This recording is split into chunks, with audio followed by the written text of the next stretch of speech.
as maiores freguesias no futebol brasileiro do canal Storylab Futebol. Então bora lá reagir, deixa teu like, comenta, se inscreva, vamos agora. Olá, sejam muito bem-vindos a mais um vídeo. E nesse mês, vamos falar de freguesia. Com certeza, só de ouvir a palavra, você já deve ter sentido um calafrio na espinha. Sabe aquele jogo que faça chuva, faça sol, sempre acontece a mesma coisa, ou de noite, não importa. Você sabe que vai ser embaçado? O seu time pode ser o primeiro do campeonato e o outro o último. Mas mesmo assim, eles vão engrossar o caldo. E não adianta, todos os clubes, sem exceção, possuem histórias de freguesia. Verdade, e no vídeo de hoje, isso eu concordo. iremos desbravar todos os principais contos sobre a freguesia no futebol brasileiro. Para começar, vamos definir o que é freguesia. Freguês é aquela pessoa que sempre frequenta um certo estabelecimento, aquele cliente constante. No futebol, o freguês é aquele time que sempre leva a pior diante de outro time específico, como se esse outro time sempre lucrasse em cima desse freguês. Sim, entendi. Para definirmos se um time é freguês do outro, iremos olhar o histórico de confronto entre eles. Se o time A tiver uma pequena vantagem sobre o time B, normal, nada demais.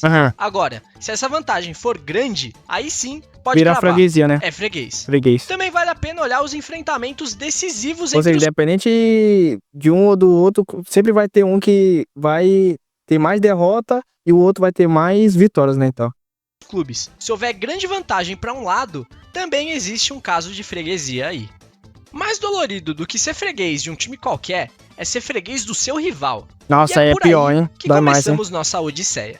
Um clássico costuma ser um jogo sempre pegado, repleto de rivalidade e disputado independente da situação dos clubes. Não é à toa que costumam dizer que clássico é clássico. Clássico é e não tem clássico. favorito. Isso aqui é verdade, independente do momento de tal time tá bom e outro time tá ruim, quando é clássico, mano, nossa, pode acontecer qualquer coisa. Às vezes o time que tá lá embaixo pode ganhar de um gigante que tá lá em cima, porque clássico é muito disputado, a galera dá o sangue no jogo pra poder ganhar. Então um time de um lado e do outro quer ganhar, então vai ser sempre um jogo complicado quando é clássico. Tem uns por aí que não é bem assim que a banda toca. No principal clássico paranaense, o Paranaense famoso e Curitiba. Atletiba, quem se dá melhor é o Coxa. São 22 vitórias de vantagem. Caraca, mano, o Curitiba tem 137 vitórias e o Atlético Paranaense tem 115 vitórias. E o Curitiba, se eu não tô enganado, tá na Série B hoje em dia e o Atlético Paranaense também tá na Série B, uma coisa assim. Mesmo passando por fases bem piores do que seu rival. Retrato perfeito do que é esse duelo foi seu jogo mais recente. Pela 24ª rodada do Campeonato Brasileiro, o Coritiba, em último lugar, vindo de 8 derrotas seguidas, enfrentava o CAP embalado, em 6º lugar e sem perder há 10 jogos. Caraca. Aí eu te pergunto, quanto foi o jogo? Pois é, 2-0 pro Coritiba. Caramba. Na Bahia, apesar do nome, o Vitória não tem mais vitórias em seu clássico. Ele tem como carrasco o Bahia. Isso é que eu já sabia já, que o Vitória tem menos vitória em cima do Bahia. Já o Bahia já tem bastante, né? Que tá vendo aqui 192 vitórias contra 151 do próprio Vitória. Então, o Bahia, a maioria dos jogos, ele sempre ganhou do Vitória, né? Umas 192 vitórias contra 151. Uma diferença de 41 jogos. Em Minas Gerais, eles não concordam nem com a quantidade de jogos disputados. Tem uma contagem atleticana e uma contagem cruzeirense. Mas ambas as contagens dizem a mesma coisa. O Cruzeiro é patinho do Atlético Mineiro. E nem adianta reclamar, os números não mentem. Mas, e se eu te contar que o Cruzeiro nem é o maior patinho do Galo? Temos que lembrar do América Mineiro, que apesar de não ser considerado um grande clube, faz o clássico das multidões com o Atlético Mineiro. O que também é muito irônico, afinal a torcida do América hoje é minúscula, mas tudo bem. O que importa aqui é que o Galo soma quase 100 vitórias de vantagem, o que é Caraca, 208 vitórias do Galo tem em cima do América Mineiro. Caraca, é muito. completo absurdo. Absurdo Se o mesmo, Atlético muito. enfrentasse o América 2 vezes por ano, o América vencesse todas de agora em diante, lá em 2073 o América tiraria essa diferença. Em São Paulo, a situação dos clássicos é bem curiosa. No Majestoso, o domínio é completo do Corinthians. São mais vitórias tanto no Morumbi quanto em Itaquera. Isso é verdade. Quer dizer, São Paulo até hoje nunca venceu uma unidade de jogo em Itaquera.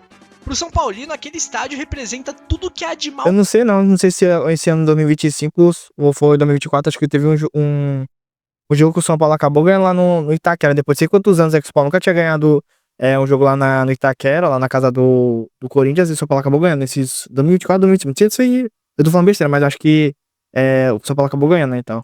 No mundo, literalmente o inferno na terra. No derby, que No sempre derby. foi muito equilibrado, a vantagem é palmeirense, pelo maior número de vitórias e também por ter se classificado nos dois principais confrontos, os mata-matas da Libertadores de 99 e 2000. No Choque Rei, quem leva a melhor é o São Paulo. Dos 21 mata-matas disputados entre eles, são 16 vitórias do São Paulo contra apenas 5 do Palmeiras. Ou seja, São Paulo é freguês do Corinthians, que é freguês do Palmeiras, que é freguês do São Paulo, que é freguês do Corinthians, que é freguês do Palmeiras, que é freguês do São Paulo, que é freguês do Corinthians, que é freguês do Palmeiras, que é freguês do São Paulo.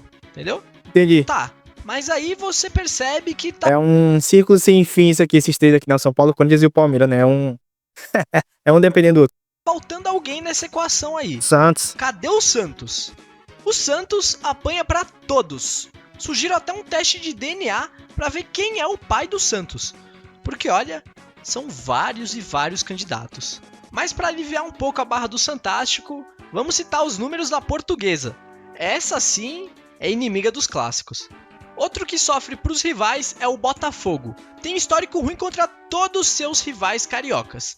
Mas de longe, a maior pedra no sapato do fogão se chama Vasco da Gama. Vascão. São 158 vitórias vascaínas contra 105 botafoguenses. Caraca, o Vasco é o terror do Botafogo, mano. Tá doido, muita vitória o Vasco tem. Hoje em dia, tipo, o Botafogo tá lá em cima na tabela do 25 e o Vasco tá mais lá embaixo.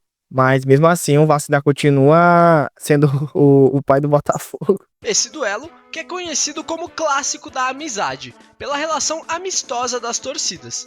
O que faz total sentido. Eu também não ia querer brigar com um freguês desses. Outro clássico nada equilibrado Sport é Santa Cruz. Sport e Santa Cruz. O Sport Esse eu conheço. domina o futebol recifense nesse quesito, mas a diferença de vitórias para o Santa Cruz é impressionante. São 66 vitórias entaladas na garganta do torcedor do Santinho. Caraca. E pior que esse, só Vila o Nova e clássico Goiás. goiano entre Goiás e Vila Nova. São 152 vitórias esmeraldinas contra Caraca, 152 vitórias o Goiás tem em cima do Vila Nova. Caraca, tá doido, meu Deus. 82 do Tigre, ou seja, um saldo de 70 confrontos na conta, se tornando a rivalidade com maior diferença de vitórias e aproveitamento do Brasil e uma das maiores do mundo. Tá louco. CPF na nota?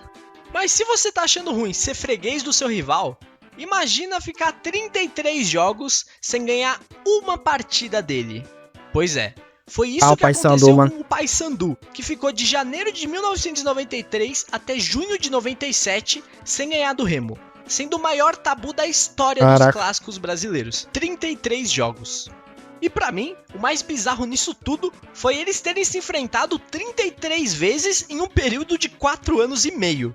Não é à toa que esse também é o clássico com mais partidas disputadas na história. E diz que. E todo mundo sabe aí que esse clássico aqui, Remo e Paysandu, é loucura, mano. Loucura, loucura, loucura. Esse jogo, esse clássico aí. Acho que é um dos clássicos mais pegados que tem do Brasil. É esse aqui, ó. Remo versus Paysandu, tá doido? 770. Tem muitos outros clássicos no Brasil que têm suas freguesias, mas as diferenças são menores e por isso não vai dar tempo de ficar citando aqui no vídeo. entendi. Mas agora, saindo um pouco do escopo dos clássicos, lembra que eu disse que todos os clubes têm seus fregueses? Então, olhando os duelos entre os 12 grandes, isso fica bem claro. Por isso, veremos qual é o principal freguês e o principal carrasco em questão de aproveitamento de cada um dos maiores times do Brasil, em ordem alfabética. E começando pelo Atlético Mineiro, ele costuma se dar muito bem contra o Fluminense. Porém, quando enfrenta o Botafogo, ele costuma levar a pior. O Botafogo tem seu melhor aproveitamento frente ao Atlético Mineiro. Certo. E como já dito, sofre diante do Vasco. O Corinthians tem como seu maior freguês o Vasco da Gama. Porém, ele é freguês do Flamengo. Caraca, o Corinthians é freguês do Flamengo, égua. E já o Corinthians, o Vasco é freguês pra ele, né? Então, caraca. O Cruzeiro leva a melhor diante do Botafogo. mas tem como grande carrasco São o São Paulo. Paulo. O Flamengo é outro que também curte jogar contra o Botafogo. Ele, por sua vez, não curte muito enfrentar o Grêmio. Caraca, o Flamengo tem menos vitória em cima do Grêmio, mano. Caraca, Dudu, que é isso? Eu queria que hoje em dia o Flamengo é um dos times mais fortes do Brasil. O Grêmio também tá lá embaixo e tal, na tabela. E mesmo assim o Flamengo ainda consegue ter menos vitória em cima de um Grêmio, né, e tal. Caraca. O Fluminense possui melhor histórico frente ao Cruzeiro. O pior é contra o Palmeiras. O Grêmio faz o Fluminense de freguês, mas também sofre pro Palmeiras. O Internacional, por sua vez, tem sucesso contra o Atlético Mineiro, mas é freguês do Corinthians. O Palmeiras domina o histórico contra o Fluminense, mas costuma perder diante do Internacional. O Santos tem como seu maior freguês o Grêmio, e seu pior aproveitamento é quando enfrenta o Palmeiras. O São Paulo tem seu melhor aproveitamento contra o Cruzeiro. Seu principal algoz é o Corinthians. E para finalizar, o Vasco tem seu melhor retrospecto contra o Botafogo. Seu pior é frente ao Palmeiras. Caraca. Interessante, Esse mano. foi o vídeo, Muito bom. Espero que tenham gostado. Gostei muito. Óbvio que essas relações de freguesia podem mudar com o tempo. Sim. E que isso não significa absolutamente nada. Mas não deixa de ser interessante. Comenta aí embaixo que time que você odeia jogar contra pelo histórico de confrontos diretos. Não deixe também de dar like no vídeo e, lógico, se inscrever no canal. Vídeos nesse mesmo estilo todo dia 16. Caso queira me seguir nas redes sociais, elas estão aqui na... É isso aí, galera. Mas, sério, o meu time que eu torço é pro São Paulo. E, nossa, até do time que eu não gosto de jogar contra é o Corinthians, tá louco? Até quando o São Paulo joga com o Corinthians é complicado, mano. É complicado. É um joguinho complicado. Contra o Flamengo também eu não gosto. Que também é outro jogo complicado. Contra o Palmeiras também é outros jogos complicados. Nesses três aí, pra minha opinião, os jogos mais complicados aí que o São Paulo tem, ao meu ver, de que quando enfrenta, a probabilidade de perder é grande, mas também tem a probabilidade de a gente ganhar também. Mas são jogos complicados, como eu falei antes. Mas é isso aí, galera. Espero que vocês tenham gostado. Deixa teu likezão, comenta aqui embaixo o que você achou. Comenta nos próximos vídeos, se inscreva no canal, hype o vídeo aí pro vídeo ser divulgado para mais pessoas. Me siga no Instagram que vai estar aqui embaixo e do mais é isso. Obrigado novamente por ter assistido. Valeu, até a próxima. Fui.